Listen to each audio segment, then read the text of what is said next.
Welcome to Football and Other F Words. My name is Zach Lyons. You can follow me on Twitter at FWordsPod. He's Mike Herndon. You can follow him on Twitter at Mike Herndon NFL. And I just realized I need to switch us on the video here, but I am broadcasting live off of my cell phone. So I don't know how great the quality of this video or stream is going to be, but we're going to power through it here. I am on location at a house that I'm about to be listing in the next week at Spring Hill, LaQuire Lane. So be looking at that in beautiful Wades Grove, right down the road from, like, you could walk there to Summit High School and Spring Hill Station or Spring Station, whatever that Station Camp, whatever it's called, middle school. But 5 bedrooms. I'm in one of the bedrooms right now, up at the top, so I can make sure I got good cell phone reception. Walk-in closets, all this kind of stuff. Just a little shameless self-promotion if you are interested or needing a house in the Spring Hill area. And of course, Mike, for his shameless promotion, I'm going to promote someone else, and that's Paul Kaharski at paulkaharski.com. But you can read all of his works. That's Mike and Paul's. You can read Mike's latest about defensive expectations, because nobody's really talking about the defense or anything like that. And Mike was on Robbie and Rex Road on Tuesday, if I recall correctly. And he talked about expectations for Harold Landry specifically and gave out a little projection. So I'm going to have him talk about that projection for Harold Landry and the production. We're, of course, going to talk about DeAndre Hopkins, Kevin Byard, Tierra Tart. Once again, proving that I am always right in Tierra Tart. Then we're going to talk about Minicamp as well. But before we get all of that, guys, go to either a football show on iTunes or go to Football and Other F Words on iTunes and give us 5 stars, leave a review with your name on it, and then go and subscribe to the In Crowd at Bluegrass Beverages or Sinker Beverages on their website. The reason you need to do that is because tomorrow's the last Thursday, 1 p.m., we are announcing the last winner. We announced one winner on Monday. Last winner will be announced on Thursday on the football show, 1 p.m. Central Standard Time, that you are going to get to go for free up to the Bourbon Trail, up to the Wild Turkey Distillery, and choose a Russell's Barrel. I don't know what all that means because I am not a bourbon head, I guess you'd say. I like to drink it. That's about the extent of my knowledge to it. But apparently this is a big deal. Russell's Reserve is what you're going to be tasting and picking. I guess you're going to taste a few out of a few different barrels, and you're going to get to choose the barrel that Bluegrass Beverages and Sinker's Beverages sells in their store. It's pretty remarkable. We're taking a party bus up, a party bus back. Drinks will be on there. It's a free trip. It's the greatest giveaway in the history of sports media. It's going to be awesome. So make sure that you do those 3 things. Rate, review the podcast, either or the podcast, and subscribe to the In Crowd at those websites. Mike, how are you doing today as I'm going to switch us around on the video? I'm doing good. This DeAndre Hopkins news is exciting and fun, and that adds a little excitement to the day for sure. So yeah, doing well. Yeah, I mean, listen, there are a lot of people, and maybe not a lot. There were a few notable Twitter accounts that I don't remember their exact wording, so I don't want to name names and be like a little bit wrong, because then they'll just come back and say, oh, yeah, that's not really what I said. But there were people that alluded to the fact that this team is probably not interested in DeAndre Hopkins, which is a wild thing to say, in my opinion, which is just ignoring the copious amounts of history, evidence, need, everything that you want, just because Tannehill was listed in the top 5 quarterbacks, just because people think that Tannehill isn't a good quarterback, just because they think this team isn't that great of a team. But DHop coming to this team is a big deal. And in the first visit, now they're not the only team interested, because it was later put out right after the initial visit was announced. It was later put out they're not the only team interested, but this is the first visit. And it wasn't put as the first of many visits. And sometimes all you need is that one visit to make the impression. Mike, how important do you think it is that, like, Monday or Tuesday of next week, DeAndre Hopkins has announced that he's signing with the Titans. Like, do you think that this is their best shot at getting DeAndre Hopkins now? Or do you think they're still going to be in play later on down the road if other teams show interest and other teams start to court him?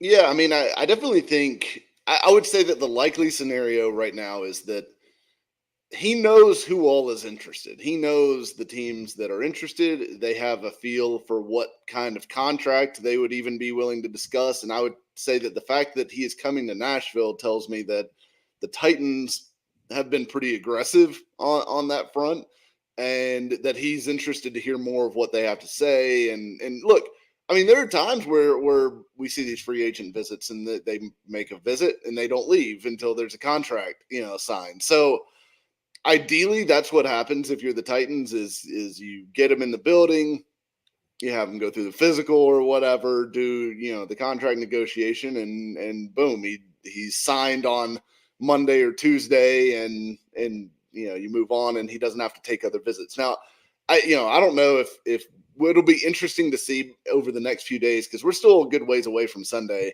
whether there are subsequent visits planned and reported before he even gets here, right? So I think that will be interesting to see.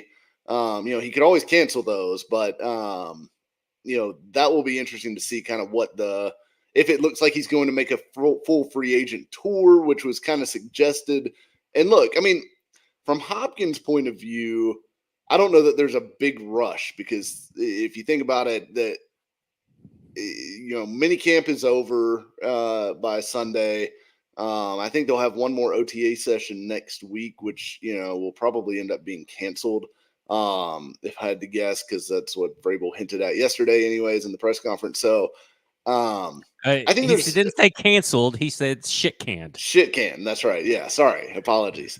But I think there's a pretty decent chance that, the next time they're on the field will be training camp. And so there's really not any huge rush, besides just you want to get them in knowing, learning the playbook and, all that stuff as soon as possible. And maybe if there's, little wide receiver and quarterback get-togethers over the offseason, that he could be a part of that and kind of get some early chemistry going before training camp. So it'll be very interesting to see how this all plays out timeline-wise. But it feels very reminiscent, and I don't think I said this 2 weeks ago, which was the last time that we recorded. I think I said this on a football show, but it's very reminiscent of Jadeveon Clowney. Like, this whole situation just reeks of a Jadeveon Clowney situation, where it's a little bit different because he could take visits. This isn't COVID, right? So that was in the height of the COVID years.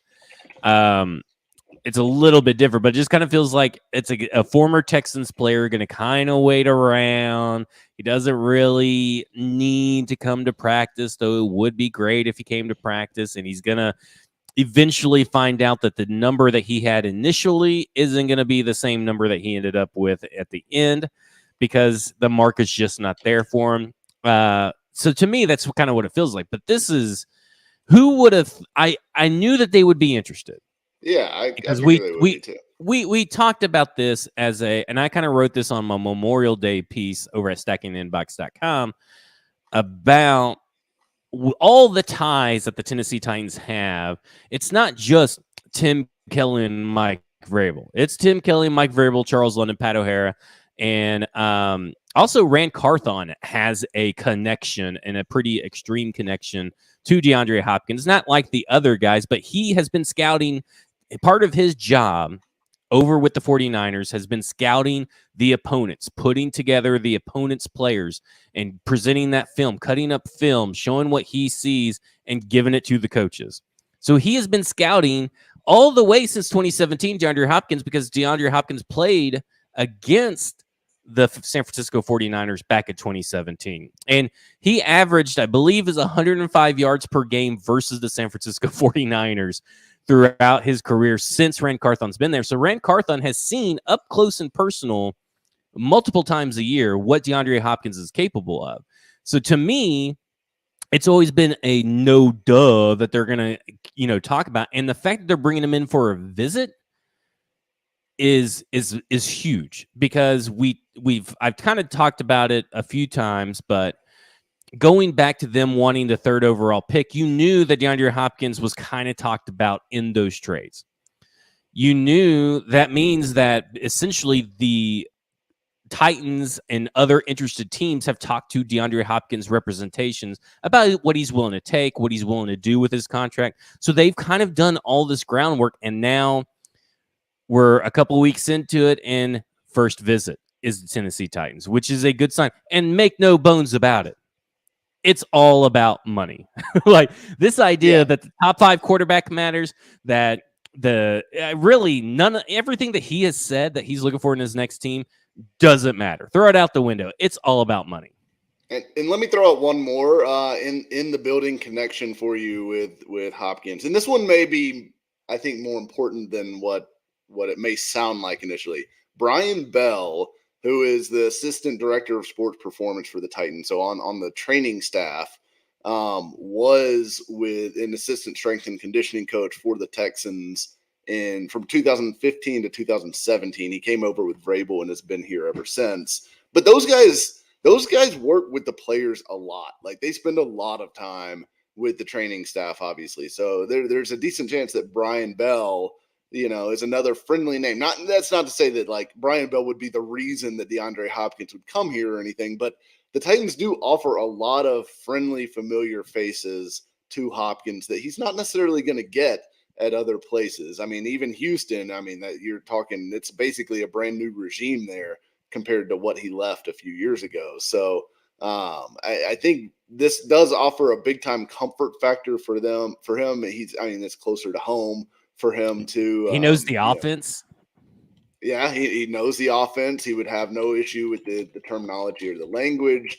And just I think that relationship with Vrabel is important too. I mean, because he is the head coach. He's got that mutual respect with him.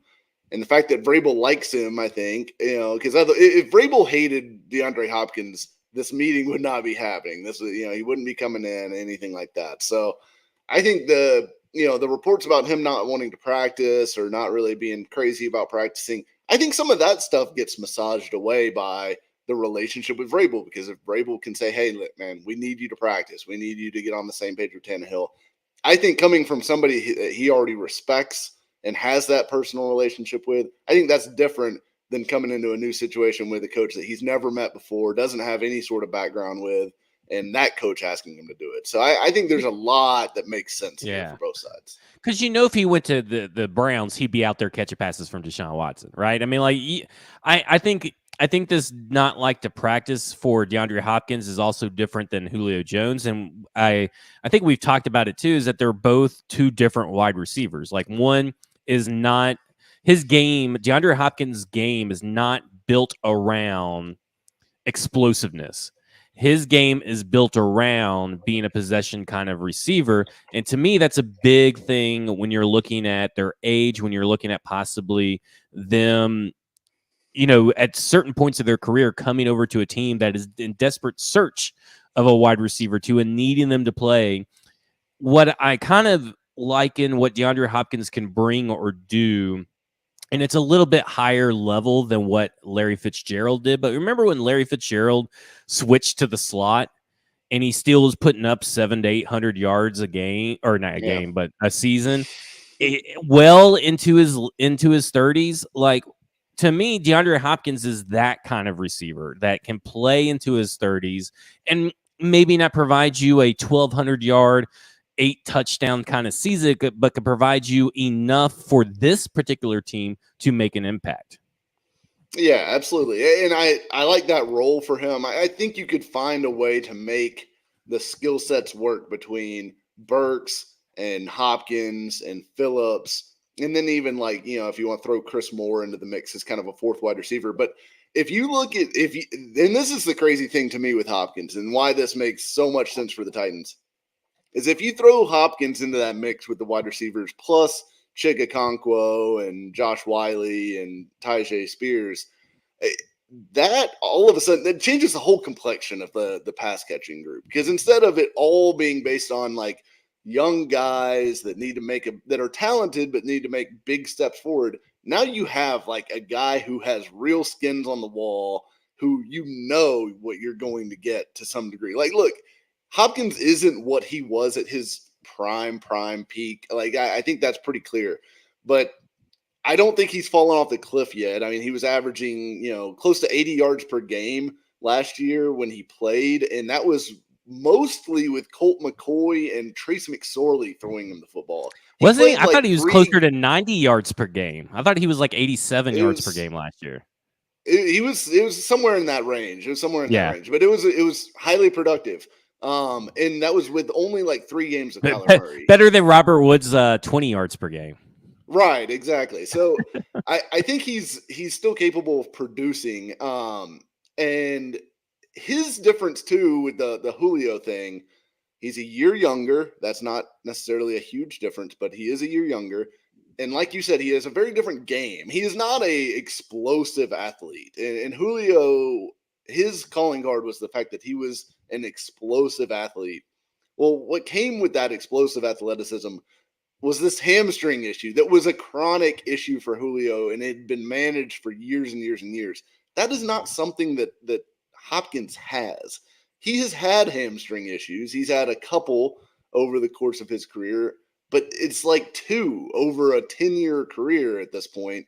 And it's not been like a recurring chronic issue. The most recent injuries that he's had that have caused him to miss games the last couple of years, he had a chest like rib sprain, whatever that was, and then in 2021, and then he did have a hamstring in 2021, and then he had a knee MCL tear in 2021, and then last year the whole like knee flare up thing at the end of the season, which I think a Cardinals reporter has recently come out and said that basically they think he was saying, I'm not interested in really playing these last couple games because we're tanking anyways, and what's the point of me being out there?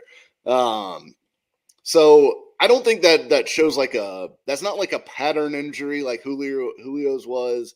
I think that's something that maybe you can do a little bit more with from his like body breaking down standpoint. I think you're more likely to get 15 or 16 games out of him than you ever were out of Julio, coming into this situation, if that is what they do. I mean, for me, like, if you got DeAndre Hopkins, what do you think are some realistic expectations? Because I'm looking at it as, I know he's probably going to get paid more than what this production sounds like he needs to get to honor his pay, but sometimes the Tennessee Titans have put themselves in a position that they're going to have to overpay. Like, to me, the Tennessee Titans are a run-heavy team that has a massive need for DeAndre Hopkins, which means that he has technically the leverage, because not only do they need him, there are other teams that are probably in better situations that would also like to have DeAndre Hopkins' service. So they're probably going to have to overpay. So my first question to you, I'm going to backtrack. So this is my first question. What does a deal look like for you that you'd be like, that makes sense? To me, I don't want a 1-year deal. And I know that may sound crazy with his age, but I think a 2 or 3 year deal, and he may not want a 2 or 3 year deal, but yeah. I would want DeAndre Hopkins. I'd feel really good about a 2 or 3 year deal because I want someone that can grow with Burks for a little bit longer than one season, but also be there for Will Levis, who presumably will probably be your quarterback next year. Yeah, I mean, I think my preference would probably be a 1-year deal just for the sake of let's see what you've got for this year, and we're not going to put anything on next year. And I actually think that'll be Hopkins' preference, is to get a 1-year deal, because look, if there was big time money, like, and I've already seen some people saying, well, they're going to have to give him crazy money or whatever. If there was crazy money available for DeAndre Hopkins, he would have already been traded for. Like, a team wouldn't be sitting here risking not getting him for, a 6th or 7th round pick if that was on the table, right? So I think Hopkins, realistically, like, I think what you're looking at is like a 1-year. And I'm not sure he can get $15 million, even though I know that's what Odell Beckham got. And he's better. He's a better bet than Odell Beckham, in my opinion. He's a got more recent production than Odell Beckham does for sure. So I would say something like a 1 year, $10 million base with, incentives that can easily get him up to like 16 or 17 million, I think makes sense. And look, you can structure those incentives because he didn't have a ton of production last year because he was out. Those are easy to make like not likely to be earned incentives and have them not count against this year's cap, right? So you can have it, you can do it on games played, say 10 games played, he gets a $1 million bonus. 12 games played, he gets another $1 million bonus, whatever. You could do it based on yardage or touchdowns or however you want to structure it. But I think you put in some pretty easy to achieve incentives in there that can take him from 10 million up to 16 or 17 million. And I think that makes sense. Or you do like 2 years, 30 million with like, only maybe a few million of that guaranteed into year two. I don't know. I think you want to make it to where you could get out after this year if things blow up. But I think those are kind of the options that are on the table for them. What do you think about expectations for yards? Because I'm thinking, like in this offense, like Corey Davis, AJ Brown kind of deal where we have one 1,000-yard receiver and we have another receiver that was so damn close to 1,000 yards. And I think like 5 to 7 touchdowns, because I feel like the Tennessee Titans are going to get, and we'll talk about this about the minicamp, are going to get to the red zone goal to go area, which they've done so well historically under Vrabel at scoring once they get there. The problem has been the last 2 years is getting to that point. So do you think that's like a realistic expectation? Is that essentially, like if Treylon Burks goes down, DeAndre Hopkins needs to get to 1,000 yards, but does he need to get to 1,000 yards for his impact to be felt on this team? I don't think he necessarily has to. I mean, I think anything, 800, 850 plus would be good enough for what they're going to want to do. Like, I still don't think this is going to be a team that throws the ball, 650 times next season, right? So you're going to have to scale everything based on what the offense is. Derrick Henry getting his touches. Treylon Burks still needs to get his touches. Chig Okonkwo still needs to get his touches.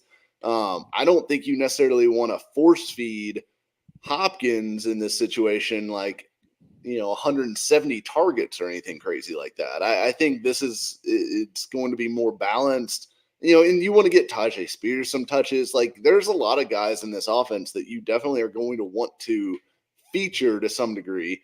Even if you have Hopkins out there, and even if he is, pretty close to whatever, the Hopkins that we've seen over the last few years has been. So I think he could be in that range. I think realistically, right around 1,000 yards is probably what I would expect for him.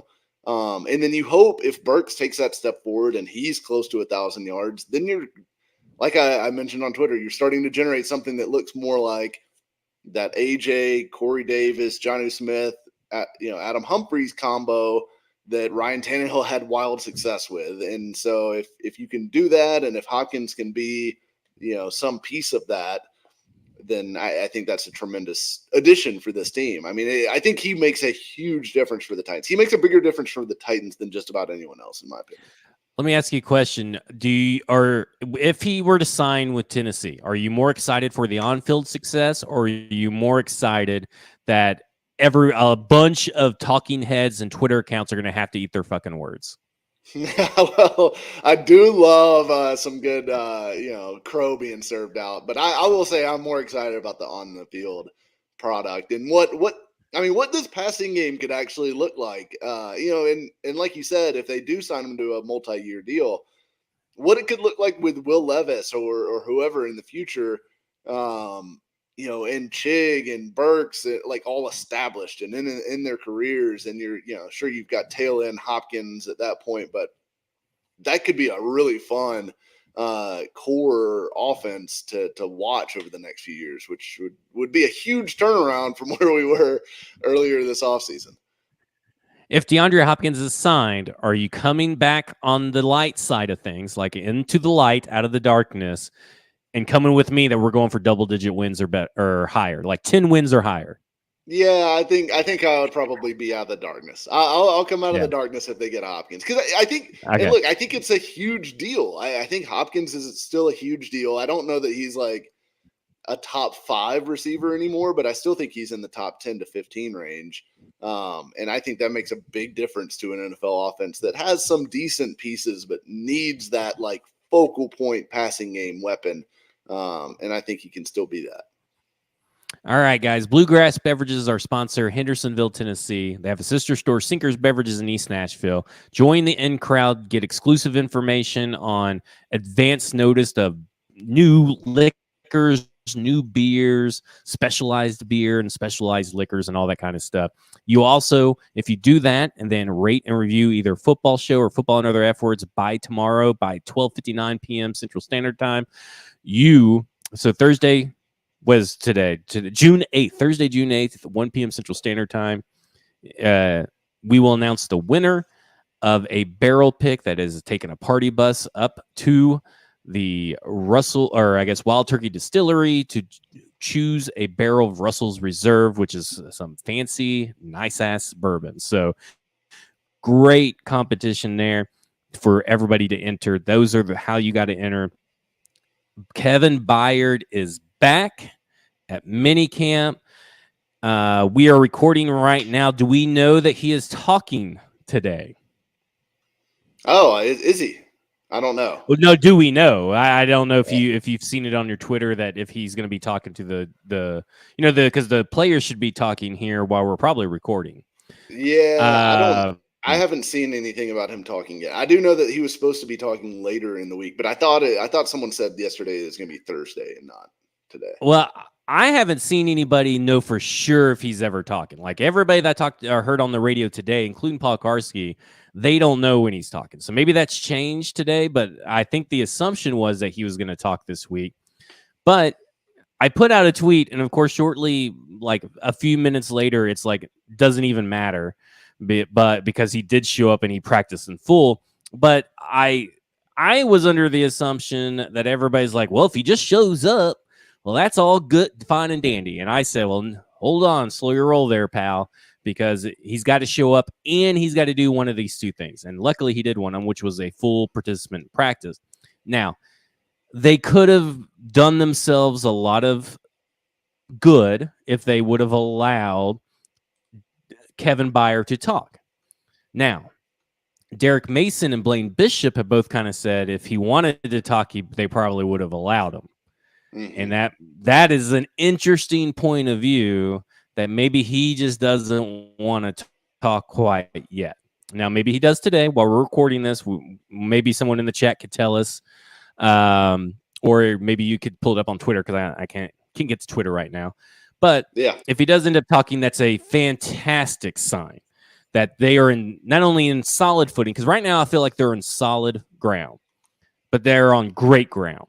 Because obviously Kevin Byard and his team are angling for a extension of some sort. That's pretty obvious by the way that stuff has been handled, from the announcement that he was asked to take a pay cut all the way through from the agent feeding all the national guys at the same time, that they're angling for some kind of long-term solution. Where are you at on the Kevin Byard saga? Are you just like it's done and over as long as he talks? And if he doesn't talk this week, what does that mean to you? I think it's kind of, seems to be put to bed. I mean, at this point, it's clear he's not going to hold out of mandatory stuff. So if he, so you think that it's like it's all good in the hood, no matter if he talks or not. Now I don't know for sure if there's still like, conversations being had about his contract or what they're going to do with it behind the scenes. I think that's still certainly in play. But as far as like the drama over whether he is or is not going to hold out or do anything crazy like that, I think that's done. I think he's not holding out. He's going to, like, if nothing happens with his contract, he's going to show up to training camp. He's going to play the season, and that's going to be that. So I think the only thing that can happen now is whether or not the Titans end up giving him some sort of extension or whatever he wants done with his contract. I can't imagine it's going to be a deal where he's released all of a sudden between now and training camp. That would seem insane Well, to it me. seems to me he's angling for a trade to the Eagles based on his social media post. Ball hawk, Zach. Well, not football. I mean, Eagles. that looked like an eagle to me, not a hawk. That is, listen, that is not a hawk. That's an eagle. That he needs to work on his ornithology. That is an eagle. So maybe. he's calling himself bald eagle. Maybe he's got eagle balls. Maybe he's a bald eagle. He's got eagle balls. But I don't know. I mean, like I thought that was so earlier this offseason, a couple weeks ago, he puts out the battery emoji, right? And that, nobody really cares that he put out a battery emoji, but when Ryan Tannehill did it last year, the world was about to fall. And then now he puts in an emoji of an eagle after AJ Brown gets traded to the Eagles and all this stuff. And I'm just thinking, I don't know. I mean, like he needs to work on his emoji game a little bit, I think. Yeah, he's I don't know. I don't particularly care for the random emoji tweets, besides the eyeballs tweet, which aren't you like the Trey Lance peace sign guy? You started all that off his Instagram story at the peace signs and all that kind of stuff.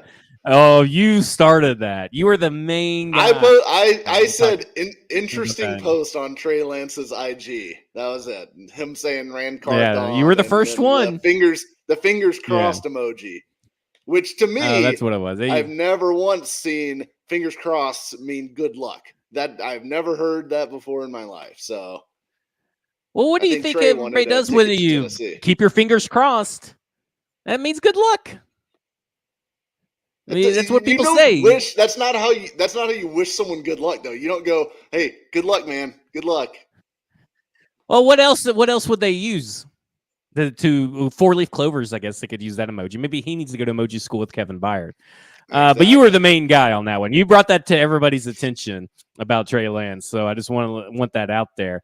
Okay, so I think we're kind of on the same page with Kevin Byard that he's not going to hold out and they're not going to cut him.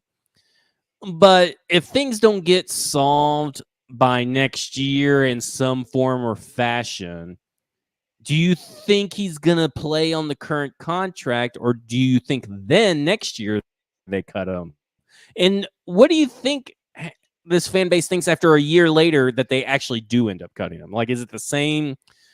Like, because don't you feel like, and maybe this fan base isn't smart enough to notice this, but the writing's on the wall, right? Like there are signs pointing that this relationship is ending sooner rather than later if there is no extension reached. Yeah, I definitely think next year you should be on high alert for Kevin Byard being released. Whether or not anything's done with his, I guess, especially if nothing is done with his contract over the next, few weeks before the season starts or whatever. Because it seems like they are feeling like he is not worth the contract that he currently is on. Whether they're right or not, remains to be seen. We'll see how he plays this year, right? Like if he comes out and has 10 interceptions and is, the best safety in the NFL, they're not going to cut him, right? I mean, things can change. But if he shows, a little bit of decline and wear and tear, or, just isn't able to keep up with guys like, like Evan Ingram, and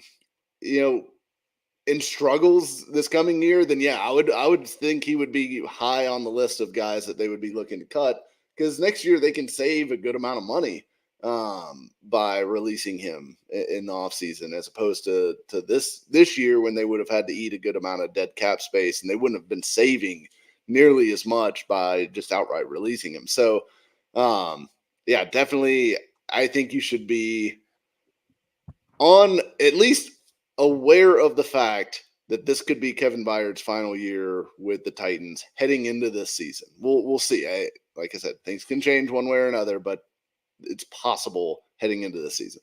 I feel like for him to play on the current contract and in the current contract is just setting you up for divorce anyway. Maybe they just let it ride out if he has an all-pro year and he has one of his best careers. But at some point, they have to do something, whether it's cutting extending, restructuring. Well, not really restructuring. You don't want to restructure, but they're going to have to do something with that number next year.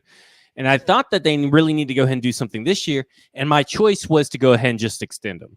Figure out a way to extend him or redo the deal in a way that works, that he gets paid. He's here long term. He retires a Tennessee Titan, and you save money under the cap. Like, that's what they need to be working towards, not just letting it run out and maybe cut him next year. You know what I'm saying?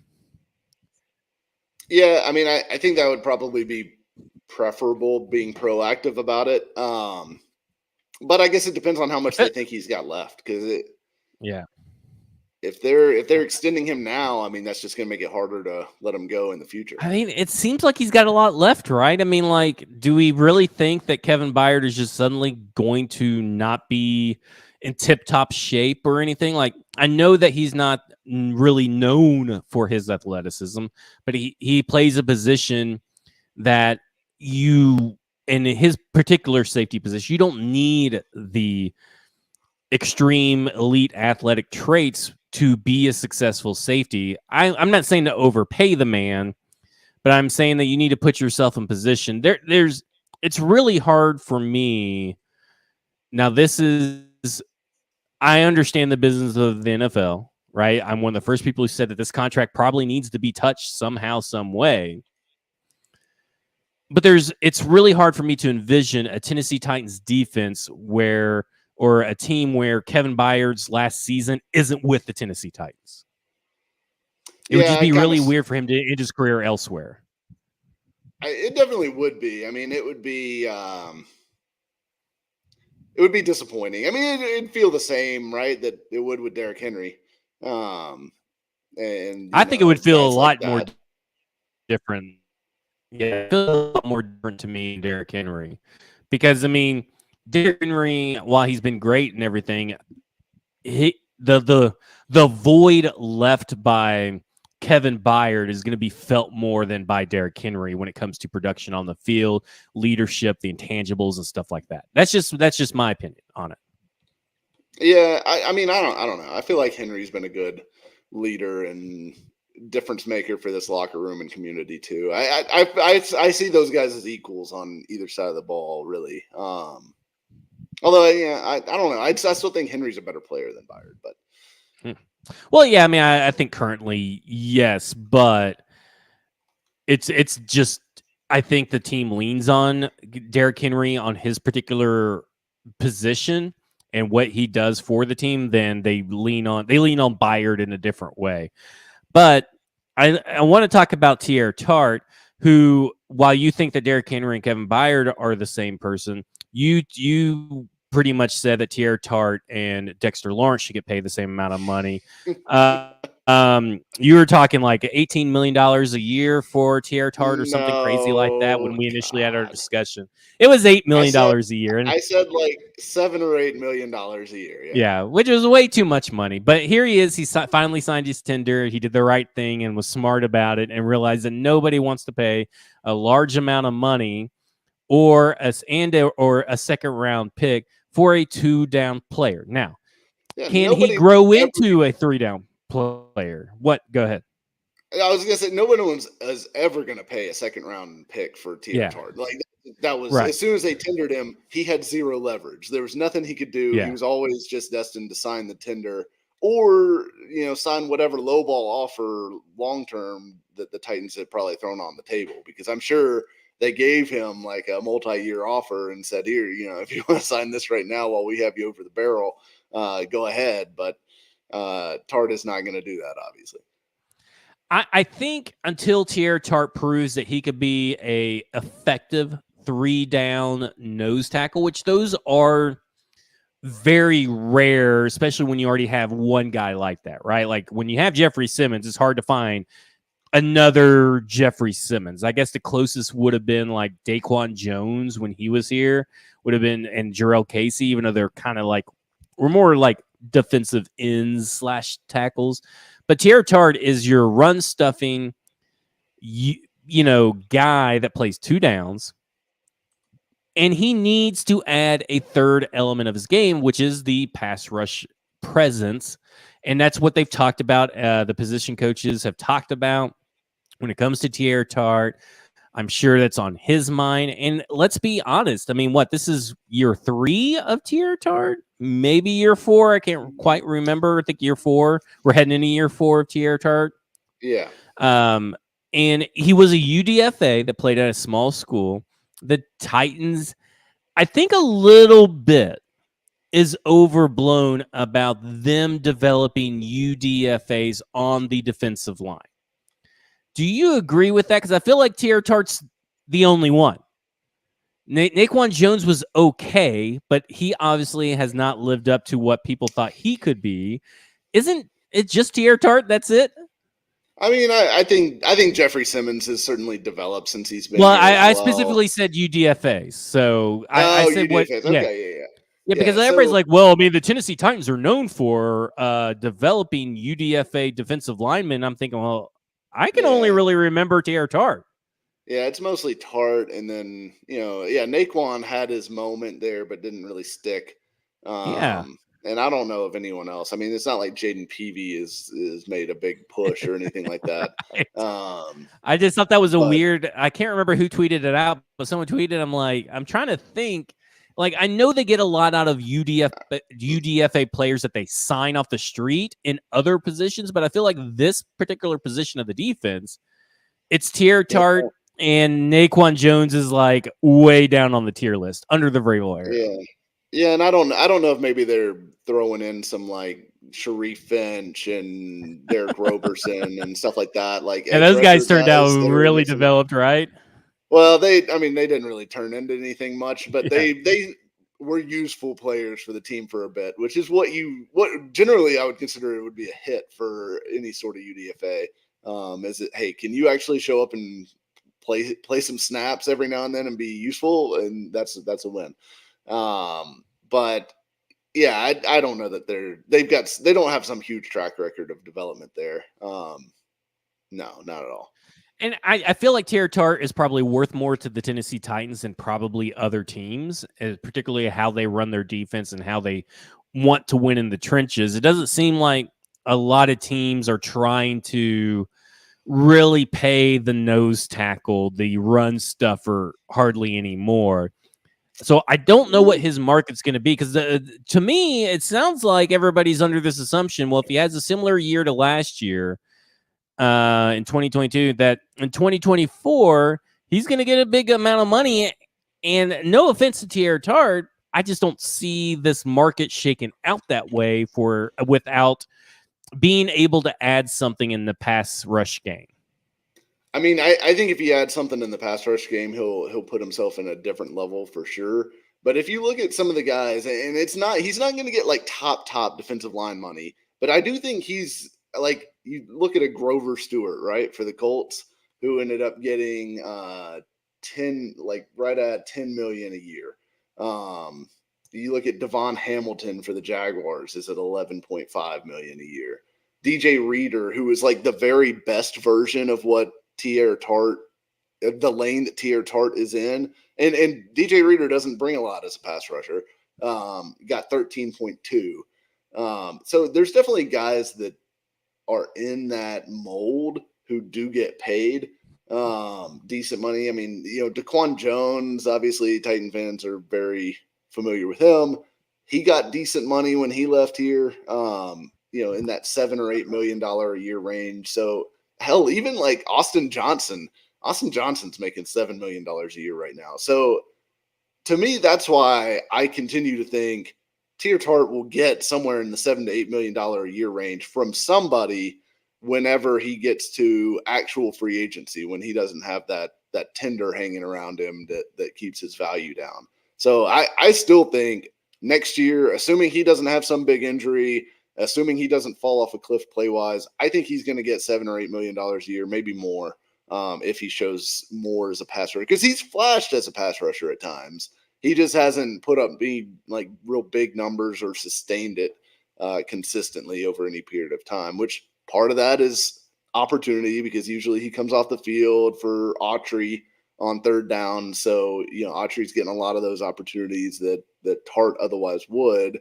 But again, yeah, I think Tartt's a really, really good player at what he does. And Terrell Williams mentioned it in one of his media availabilities recently that he said he'd put him up against anybody as a run stopper in the league, and he just needs to develop that pass rush part of the game to really round himself out as a player. I think that's exactly where he is. I think he is a top probably 5 to 10 like run stopping defensive tackle in the game, though. He is very hard to move in the middle of that defense. He's a big part of why they were the best run defense in the NFL last year. So I think him and Simmons make an awesome tandem in the middle that Azeez Elshire and Monty Rice will probably love playing behind. Is Monty Rice actually going to play football for the Tennessee Titans, or is he just a unclear. ghost that stays inside? I mean, I feel like he's become a hermit, an agoraphobe, if you will, because he doesn't like. And maybe he's a vampire. Maybe that's what it is. He is now a vampire, and he hates the sunlight. He can only stay indoors. You have to close all the blinds and everything, because I'm not sure that Monty Rice exists. So that takes me in Titans minicamp, and I don't really want to beat the drum of Monty Rice and Christian Fulton, two players that desperately need to be there. We know that. We know that they need to play, that it's time for them to get on the field and play through or practice through whatever they're going through right now. But I want to talk about Trevon Wesco. What the hell is going on with your boy? We were so happy when he got signed. He got signed live on the air during an episode that we were recording. We were pumped. We were excited. What has happened to Trevon Wesco, and what does this mean for the Tennessee Titans' depth? I mean, at this point, he looked to be trending towards a pretty integral role for this offense, right? Which is good, I guess, for Josh Wiley and Chig Okonkwo that they are getting extra blocking reps.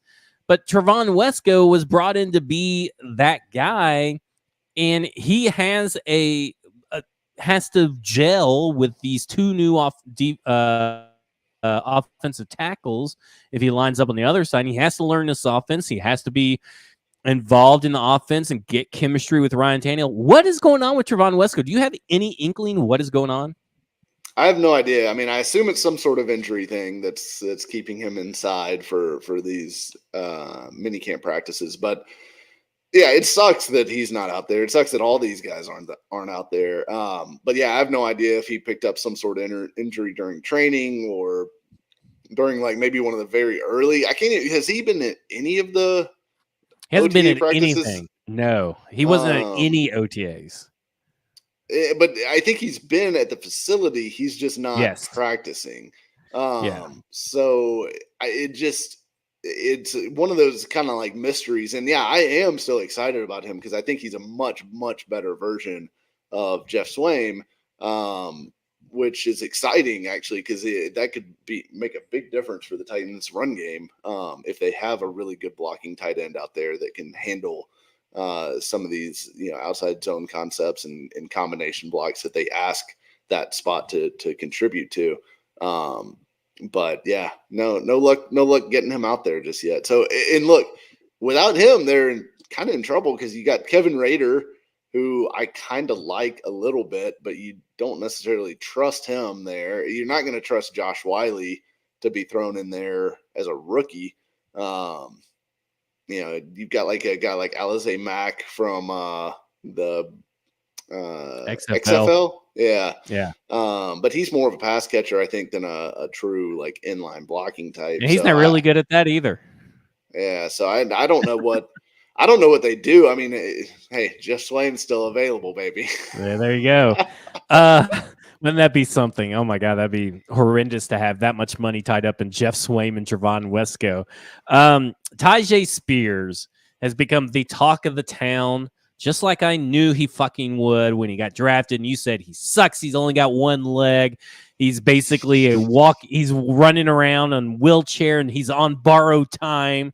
All these mean things you said just because they didn't draft some shitty ass wide receiver that didn't get drafted until a few rounds These later. Anyway, lies. check the tweets. If I am lying, check the I tweets. never said he sucks and he's wheelchair bound or whatever. You know, You said he's on borrowed time. He's not going to be here for very long. And you know what they said? I don't think he's gonna be. I don't think he's gonna have a super long NFL career. I think he'll be done by about 27 or 28. You know what they said? They said, screw it. If that's how everybody feels, we're just going to use him in everything and just get the most we can while he's alive.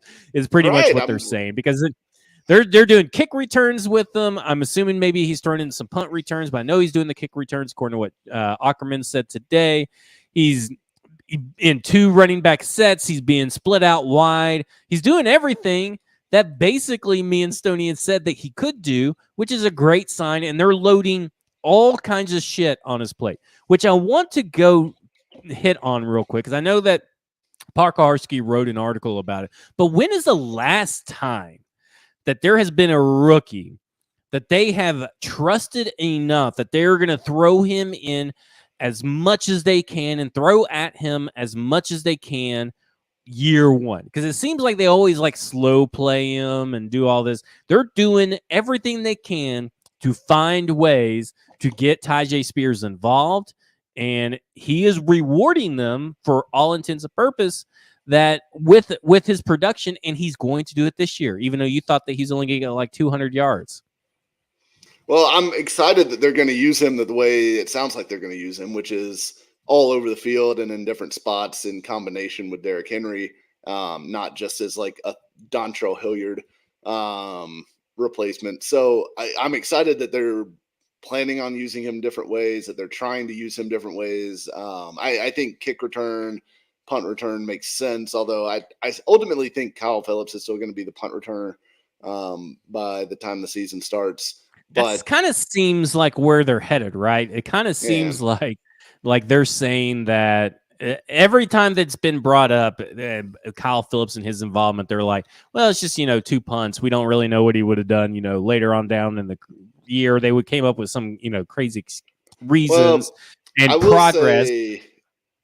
I will say that, like, with those 2 muff punts, he had the one in the Giants game, which I think was before the injury, if I recall correctly, because the injury was on the final drive, so it had to have been.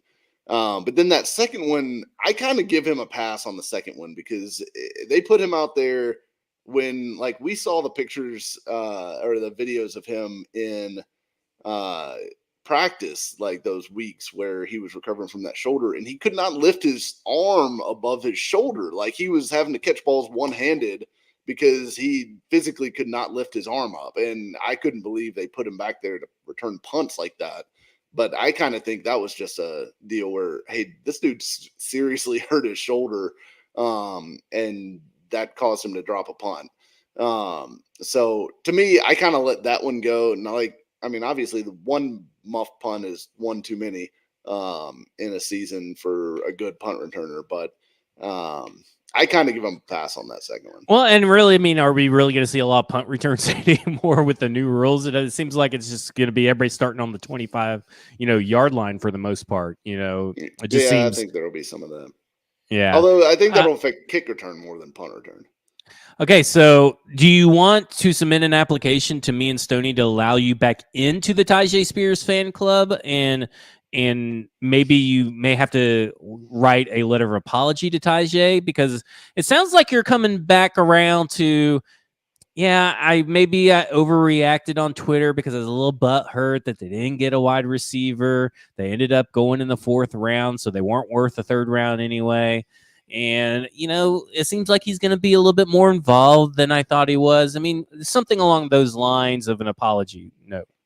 I've always been a fan of Tyjae Spears' talent. I'm not a terribly big fan of the medical thing or them spending that high a pick on a running back in their current state.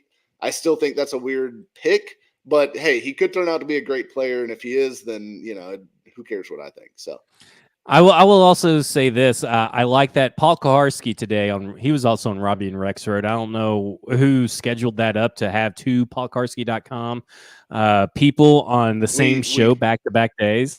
We dominate Robbie and Rex Road over here. Yeah. But he said today, And he's one of the biggest perpetrators of this, by the way, that everybody needs to quit saying that he's hurt or injured, and that, he has been hurt or injured, and you may have concern for that, but he's not injured currently. Huh. Maybe that's like been my tweet and stance since he got drafted. Just seems a little odd that the guy that kept asking about his ACL over and over, even though he's answered previous ACL questions on all kinds of different platforms, that now he's coming around saying, oh, well, Tajay's looking pretty good out there and you're using him a lot. I better, tell people exactly what Zach said. You think that's what's going through his head? It's probably exactly word for word what he was thinking. Yeah. It's just very interesting. It's very interesting. It's almost word for word what I have said ad nauseum for the last few weeks. So Tajay Spears, stock up. Chigo Okonkwo and Ryan Tannehill's chemistry, stock up. The defense, obviously, stock up. And I want to talk about Jalen Duncan before we move off minicamp and talk about a little bit of a few other things. But Jalen Duncan getting the left tackle second team reps. We assume second team, but he was in a picture. It was he was getting the left tackle spot. What do you make of that? Because we haven't heard much from or about Jalen Duncan versus Jamarco Jones, but that's the right call, right? Like, I know we've kind of gone back and forth on what Jalen Duncan should be or shouldn't be, whether he should be a guard, whether he's just a swing tackle, whether he should be a full-time left tackle. Obviously, he should get time at all the spots that he can and get the experience. But I thought that was pretty interesting as the first sign that we've gotten that Jalen Duncan has been on the outside, because everybody else nobody's said anything about it. Yeah, I think it's interesting. I still maintain that I think he probably is best long-term as far as like a starting spot in the NFL as an interior player, as a guard. But I think on this roster specifically right now, you've got such a huge problem at tackle outside of your starters. And then like you would have to move your starting left guard to tackle to replace one of those two guys if they went down would probably be your best plan, like your best plan of action. So the fact that they just don't have a swing tackle right now makes putting Duncan there and seeing what he can do make a lot of sense to me. Well, and there's also, still free agents out there they could bring in, like, they're better than Kendall Lamb or Bobby Hart, aka Sloppy Fart. They're better than those guys, but like a George Fant could come here. There's what do you think? I saw that Andrew Norwell got cut with a designation, and I know that Skoronski is your left guard, and we know that Daniel Brunskill is your right guard. But if Andrew Norwell actually passes the physical and it's not as bad as what the Commanders made it out to be or something like that, what do you think about bringing him in? Is that too expensive for a backup? Do you think he's going to, because he's only get paid $2.5 million this year? So what do you feel about that? Because I mean, he's not tackle material, so he's basically almost a guard. But if you're taking Peter Skoronski and putting him at left tackle in an injury, wouldn't you rather have Norwell there than anybody else? Yeah, I guess Norwell or Dalton Reisner. I mean, like Dalton. Oh yeah, Reisner's forget that Dalton Reisner is still out there, which is crazy to me because I still think he's a good player. And I think that Cam Fleming signed recently somewhere, didn't he? Did he go back to the Broncos or something like that? Yeah, he did go back to the Broncos. Which I liked him as a option as like a swing tackle backup or even like just Dillard insurance in case Dillard stinks. But I think one of those guys would make some sense. I like Reisner probably better than Norwell just because sticking with like the athleticism thing. And Reisner's not a great athlete, but Norwell's kind of a dud as an athlete. So I would probably lean Reisner over Norwell if they were going to make another investment on the offensive line. But yeah, I think it certainly would bear looking into for the right price and everything like that. And, hey, I mean, worst case scenario, you give Brunskill some competition or, if somebody's in camp and just looks like they just can't handle it, maybe you move some people around or slide somebody in. But right now they basically have a starting five because they have no sixth guy that's worth looking at anywhere, right? Like who's the sixth guy on this offensive line right now? Yeah, With because you would assume that it's technically, I guess you would say it depends on if a tackle goes out. Wouldn't you think Corey Levin goes to the left guard spot or the center spot, and Aaron Brewer moves over, and then you got Skoronski move over, right? Like, yeah, don't you that think would be my that's the guess. first? But is that the So sixth? Is Levin, that considered the sixth guy, or is someone like Jamarco Jones would be considered the sixth guy, or maybe Jalen Duncan plays his way into being the sixth guy, yeah, or but yeah, practices his way? I guess my overall point is that all of those guys are bad for your six offensive Right. linemen. Like none of those guys Yeah. are good options. None of those guys are 17, 16 game worthy. Like if you need them in for one game, you could probably scheme something up because we've seen Corey Levin play admirably for 2 or 3 games. I'd feel the best about him. If you had to put somebody in out of that group, I'd feel the best about him going in and then sliding Skoronski out to tackle or moving stuff around to where you get those 5 in there. But I don't feel great about Jamarco Jones. I don't feel great about Duncan because I don't feel great about most offensive line rookies, but especially not one like Duncan who's coming off of a really tough final year at Maryland. Yeah, so I think upgrading your depth on the offensive line certainly would help, and I think both those guys, Norwell and Reisner, give you something there. Move into kind of expectations. So you wrote a piece about defensive expectations for 2023. Now, you were on Robbie and Rexroad, like I've already mentioned, and you gave out what do you think is a proper expectation for Harold Landry? So in terms of sack, what do you feel is a proper expectation for Harold Landry in terms of sacks? I think I said like somewhere around like 7 or 8. Yeah, I thought that was way too high. I'm glad that you remembered correctly because you said about 7 or 8, and I'm thinking I'm sitting there, I'm watching you, I'm making Havana's food. And I'm watching him, hearing you say that, and I about dropped all of the food that I was making on the floor because I couldn't believe that a guy that has only had, like 1 or 2 seasons where he's gotten that, who's coming off an ACL injury, like that's one of his better seasons if he got 7 or 8 sacks. He's to me, it's like if it's 5.5, I'd be very surprised. Really? Yeah, well, he's coming off an ACL history, and how good is Arden Key going to make Harold Landry? Because Harold Landry absolutely needs someone to make him better on the opposite side. So I like Arden Key, but I'm not sure how much he's going to make Harold Landry better. So yeah, I guess part of what I'm baking into that number as well is also I think Jeffrey Simmons and Danico Autry make Harold Landry significantly better as well. I think those guys help him a lot and are going to be able to free him up for some sacks. And look, part of it's he's going to get a lot of opportunity. He's going to be out there a lot because they don't have depth behind him, which, has been one of my constant themes of the offseason.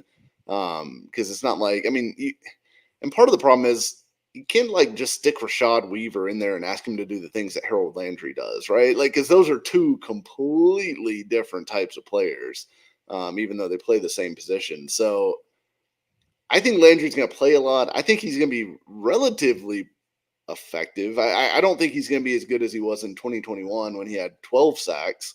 But his past 3 seasons he'd had 9 sacks, 5.5, and then 12. So what does that average out to? That's somewhere around right around 9 on average. So I'm coming a sack or 2 off of his average over that 3 season span. So I think that's a reasonable projection. I don't know. I think you're setting people up for a lot of hope, which is unlike you in this offseason because usually you would be like, hey, he's getting 1 sack and he's going to lose a testicle at some point this offseason. That's what you would say. So the rest of this defense, where we know that the run defense is good, and I see no reason for that not to be the same. I just can't imagine if this run defense is still not going to be near the top of the league, at least top 3. the pass defense was abysmal last year. So they got rid of Anthony Midget. They brought in Chris Harris, who has been an infectious person for the defensive back room. He's a known teacher, a known commodity. They also, Caleb Farley's not out there. Neither is Christian Fulton. Elijah Molden is sometimes out there. Kevin Byard is back. But Sean Murphy Bunting has been out there. Roger McCreary has been out there. Trey Avery has been out there. Monty Hooker has been out there. But you also need to factor in your pass defense, the pass rush, which we kind of talked about. You get a boost from Harold Landry. We don't really know. We know that Arden Key is good, but we don't know how good is he going to be. Danico Autry is going to be healthy. Jeffrey Simmons is going to be healthy. But I also want to factor in Azeez Al-Shaair into all of this, because I feel like every time that he talks, I'm like, why has this kid not gotten like 5 All-Pros? Like, he's an infectious person to hear talk, and I could hear him do a press conference for hours, but he's making pass breakups in OTAs. He's scouting. He's getting in the under the skin and in the head of Tyjae Spears. So, like, I feel like this pass defense should be better, even though there's no true shut down perimeter corner. Do you feel that way after reading your article? Because I kind of get the sense like you feel like it's going to be better. It's kind of like the offensive line. Like you feel like it's going to be better, but you don't know how much better. Yeah, I kind of feel like I think it's going to be better. I think Chris Harris will help. I think they'll have more corner depth this year, because McCreary in year 2, you'd expect him to take a step forward. I think Murphy Bunting was a really nice addition. I feel really good about him. And then look, I mean, we'll see when Christian Fulton gets on an actual football field again. But assuming Christian Fulton is actually healthy and can play football this year, that's a really nice trio of corners, in my opinion. It's not like elite top tier, but it's good. And then when this group was healthy last year, I think they were a lot better than when they were, not healthy, obviously. I mean, that's an obvious statement, but I went through in that article and talked about, some of the injury issues that they had, and they only had basically 2 guys who were healthy all season on defense, McCreary and Byard, and that was it. And, you compare that to someone like Jacksonville, who had 10 defenders who played in all 17 games. And that included 8 of their starters. So they were basically healthy all season long, front to back on defense and on offense too. The Jaguars had one of the more touched by an angel seasons of all time from an injury standpoint last year. But if the Titans are able to stay healthy on defense, I think this will be a good defense. I think people sometimes maybe get a little carried away with jumping to the, it's going to be a great defense, or that this is a Super Bowl caliber defense, that kind of thing, because I just think they lack some of the prime, really high level pieces that you need to be considered at that level. Like they don't have they lack. I feel like edge rusher. You don't. So you don't think Harold Landry? Do you think the way this team is built, though, it's kind of like it's about the unit, the sum of the parts, not just one guy. But I feel like what this team needs isn't a premier edge rusher, even if they should have spent some money and got Leonard Floyd. What they desperately need is your perimeter corner. I feel like if you got a premier perimeter corner, whether that's in the draft, like Caleb Farley was supposed to be, or in free agency, I feel like that is what this defense is missing from being an elite defense. I think overall, though, this is a top 15, near borderline top 10 defense if everybody stays healthy. Right. Yeah, I think it's likely going to be close to top 10 level if they stay healthy. I think that's carried by the run defense, by the way. Oh, the bulk of that, the bulk of those stats and efficiency stats and all that kind of stuff will be carried by the run defense. I think they're going to be an elite run defense this year. I think, Simmons and Tart almost guarantee that. I think the scheme helps. I think they are well coached. They are disciplined. They do a lot of things that really work in the run game. I think where you need to see some of that carry over is can Azeez Al-Shire kind of become that like bridge to the secondary at linebacker, because I think that's important. They kind of had that in David Long. David Long had really taken big steps forward as a pass defender by last season, but of course, you lose him over the back half of the year. So can and he ain't practicing right now either. Right, exactly. Soft tissue boys, stay soft tissue boys. Yeah, but he's got paper mache for hamstrings apparently. So, but I think the question is that can Amani Hooker, speaking of injuries, stay on the field for 17 games? Because look, they got some good play out of Andrew Adams, but there was a clear drop off. Like, it's just Hooker is a much more talented player, athlete, everything. So can they get 17 out of Hooker? And then, the next thing is going to be the pass rush. And I think Simmons and Autry give you like a baseline, but then like they are expecting a lot out of Arden Key. They're expecting a lot out of Harold Landry coming off of the ACL. And I think that is where my biggest question is this pass rush actually going to be the strength that we've thought it has been the last couple years? And it has been at times. Like there were times when everyone was healthy that it was a terror to deal with these guys up front. I'm trying to figure out whether or not that is going to look the same this year as it has the past couple. Because I'm not sure that it is. Yeah, I'm with you. There's some question marks there's some questions. I wouldn't say question marks, but there's some questions about this defense. But everybody's so focused on the offense. It's almost like if you trade for DeAndre Hopkins, is everybody going to shift to the defense and start nitpicking all that kind of stuff finally? We'll just see. That will do it for us. I'm Zach Lyons. You can follow me on Twitter at FWordsPod. He is Mike Herndon. You can follow him on Twitter at Mike Herndon NFL. You can read all of his works at paulkarski.com. You read all of my works at stackingtheinbox.com. This has been Football and Other F Words. And as I disappear into the white abyss to start the video, this has been Football and Other F Words, and you have just been effed.